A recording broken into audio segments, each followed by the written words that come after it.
Hi, I'm Megan Christine, and today I'm going to teach you about the amazing and complex organisms that make up our coral reefs. Although they may look like rocks, coral reefs are actually invertebrate animals that tend to live in shallow coastal waters.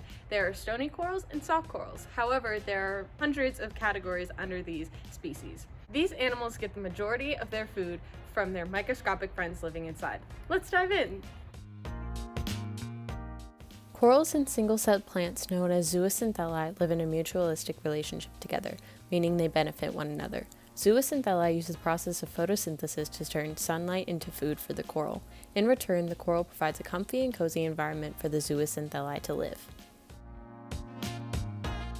Generally, coral reefs like to live in waters that are 76 degrees Fahrenheit or 24 degrees Celsius. Unfortunately, recent events have caused global temperatures to rise, affecting these incredible organisms.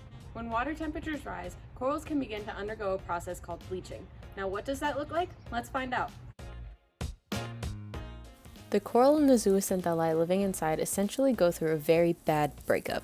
The zooxanthellae no longer have the nutrients to provide the coral with food, so the coral expels them into the water. This causes the coral to lose its color and become very weak and brittle, leaving the zooxanthellae without a home and the coral with no way to support itself. What's even scarier is this is happening right now. The first mass bleaching event was caused by El Niño weather patterns in 1998. The longest mass bleaching event was from 2014 to 2017 and wiped out almost 70% of the world's coral reefs. And sadly, it doesn't stop there. The latest 2020 bleaching event has reportedly caused 25% of the Great Barrier Reef to bleach.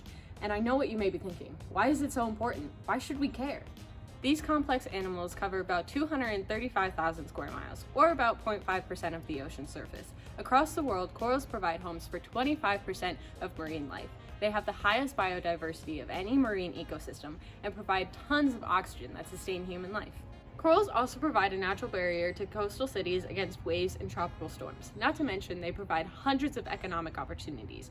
Fishing and tourism alone can generate $30 billion annually. Not to mention, the loss of coral could mean the loss of up to 500 million jobs.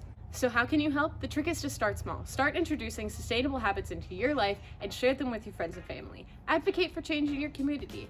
Write to your lawmakers to adopt eco-friendly practices. If possible, donate to organizations fighting to protect our coral reefs. One person can't change the world alone, but together we can make our beautiful Earth whole again and save coral reefs from becoming old images in dusty science textbooks.